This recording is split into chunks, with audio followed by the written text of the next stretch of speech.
I'm walking and the water is about knee deep, but if I was just standing here normally, I would be standing on a sidewalk just on the river side. Now, if you can look over at these trees, Hilliard is back open and ready for business. Developers say stores all along Capitol Street should reopen soon as well. But there is one store who's been here for more than 75 years, and it's hoping to cash in. 3 tickets. That's almost $5. Now, we set our stopwatches to see just how long 3 tickets will get you.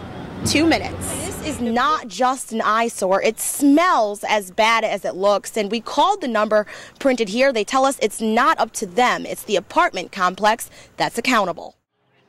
Insulation, broken screens, and vents lie just feet away from a Good Friday church service. Our hearts were very saddened, but our spirit was not weakened. You're looking at what's left of Corinth Baptist Church after a tornado ripped through Simpson County 2 weeks ago. As service began, the folding chairs filled up with tornado survivors like Chad Ashmore. This is special. I mean, it's amazing. Communities come together, and man, you can tell the love in the atmosphere, and the Lord's really moving among this community and among its people. So it's good to be back here. I was kind of thinking about not doing it, and then I just felt the Lord speaking to my heart that this is something we had to do, and it wouldn't be right doing it somewhere else. We needed to do it here on these grounds here at Corinth. With a cloudy sky and a heavy breeze, Corinth Baptist is holding service exactly where the sanctuary once stood. We're going to still share the gospel with people, even though the buildings have crumbled. The church is alive. I've told you that before, I know, but it's so true. The pastor's podium is damaged, but still standing tall, and although the piano is sitting on wood, it's in good enough shape for Pastor Westbrooks to show off.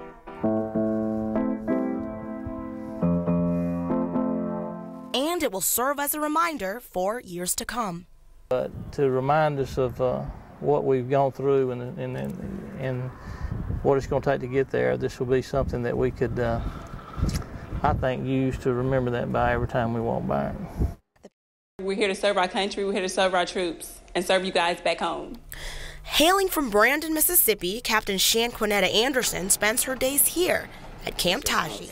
I work day to day with the Iraqi Army Brigade S2, and we're actually just working close in arms, making sure that we're helping them build their government so they can have the same rights and freedoms that we have back home. We introduced you to her brigade, the 155th, when they were gearing up to deploy. This is video from Camp Shelby earlier this year on Memorial Day. They left in June. Talk to me about the pride and the great feeling that you have knowing that you're being a part of something so much bigger than yourself. How does that make you feel?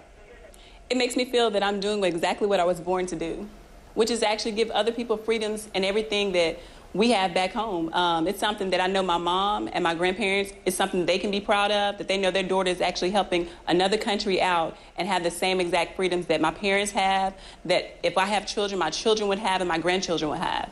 But it does get tough out here, and it's those family members, Captain Anderson says, she relies on for strength. It's nothing like what I expected it to be. I expected it to be something totally different. The anxiety is actually being away from your family, not seeing them on a daily basis. I do, of course, miss them, and I love them, and they know that, but their prayers are actually what's bringing me through this.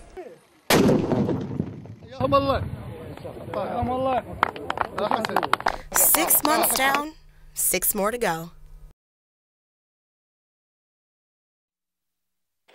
Marijuana, cocaine, and crystal meth. This is just a sample of evidence from Vicksburg crime scenes over the past couple of months.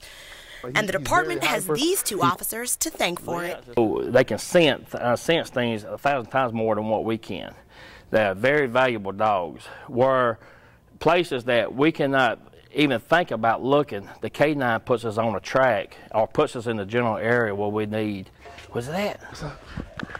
These 4-legged cops have recovered more than $16,000 worth of stolen property. To them, it's like, oh, the Vicksburg Police Department, they're out there, they're doing their jobs. They don't never think that, well, it was a dog that actually led the police department to recovering my property or finding the suspect. Where's it at, buddy? Show it to me. Show it to me. And he is working for his reward. Show it to me. Where's it at? That's his reward. And to show you what he has just located.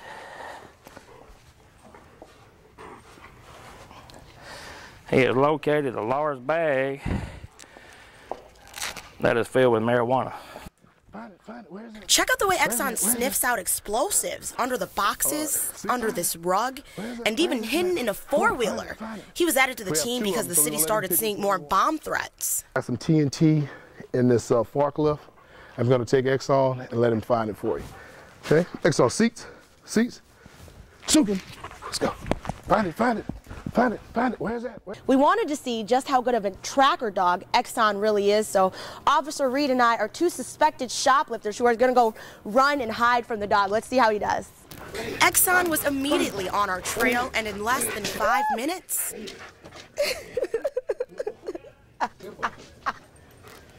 he found us.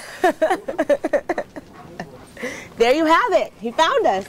The dogs cost the city more than $20,000, but both officers say, to them, the lives they will save are priceless.